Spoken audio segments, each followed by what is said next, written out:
नमस्कार, स्वागत है आपका नेटवर्क न्यूज में। आपके साथ मैं हूं सपना दुबे। मकर संक्रांति या उत्तरायणी के अवसर पर नदियों के किनारे अलग अलग जगहों पर मेले का आयोजन किया जाता है, पर उत्तरांचल तीर्थ बागेश्वर में हर साल आयोजित होने वाली उत्तरायणी मेले की रौनक बेहद अलग है।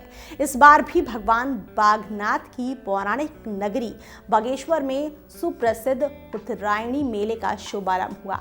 मंगलवार से कुमाऊं के इस मेले की शुरुआत हो गई। इस मौके पर पूरे शहर में भव्य शोभा यात्रा निकाली गई। महिलाओं में भी काफी ज्यादा उत्साह देखने को मिला।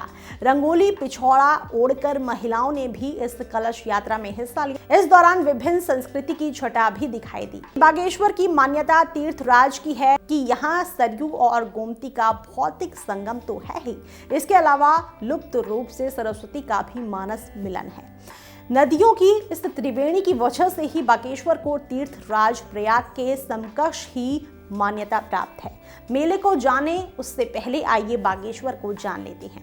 स्कंद पुराण के मानस खंड में कुमचिल के अलग अलग जगहों का जिक्र है और इसमें बागेश्वर भी वर्णन आता है। बागेश्वर के बारे में पौराणिक आख्यानों में काफी ज्यादा गुणगान हुआ है। बागेश्वर के बारे में कहा जाता है कि ये शिव की लीला स्थली है। भगवान शिव के गण चंडीस ने उन्हीं की इच्छा पर दूसरी काशी के तौर पर इसकी स्थापना की थी। बाद में शंकर पार्वती ने इसे ही अपना निवास स्थली बना लिया। शिव की उपस्थिति में आकाश में स्वयंभू लिंग भी उत्पन्न हुआ, जिसे बागेश्वर रूप में पूजा जाने लगा।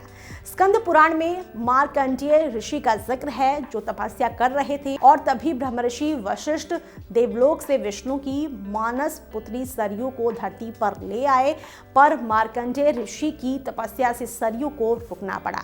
ऋषि की तपस्या न भंग हो, इसके लिए पार्वती ने गाय और शिव ने व्याघ्र का रूप लिया और सरयू को रास्ता दिलाया। व्याघ्रेश्वर ही बागेश्वर के नाम से जाना जाता है।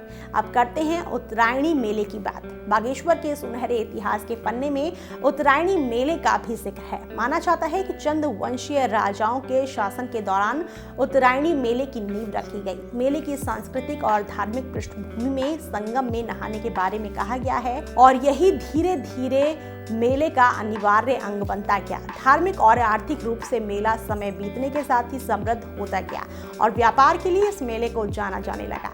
भारत नेपाल के बीच के व्यापारिक संबंध की वजह से दोनों देश के व्यापारी इसका इंतजार करने लगे। तिब्बत के व्यापारी यहाँ ऊन के माल, चौवर, नमक और जानवरों की खाल व्यापार के लिए लाते हैं और भोटिया, जोहारी, ऊनी, कंबल, गलीचे, दन, चुटके, जड़ी बूटियां लाते हैं। पहले ये मेला 1.5 माह तक लगा रहता है। दानपुर के संतरे, केलों और बागेश्वर के गन्ने भी बाजार में सजाए जाते हैं। इनके साथ ही साल भर के खेती के औजारों को भी यहाँ बेचने के लिए रखा जाता है। उत्तरायणी मेले के ऐतिहासिक महत्व राजनीतिक सभाओं से भी जुड़ा है।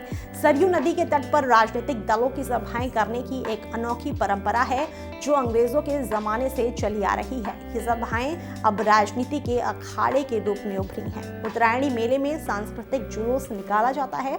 जुलूस में कई तरह की झांकियां लगाई गई हैं, जैसे मोतिया बल्द, पुरुषों, महिला, बच्चों की होली की झांकियां। उत्तरायणी मेला बागेश्वर की पहचान बन गया है। फिलहाल के लिए इतना ही। बाकी ऐसी और वीडियोस के लिए आप चैनल को सब्सक्राइब करना ना भूलें। आप देख रहे हैं नेटवर्क न्यूज, साहस सच कहने का।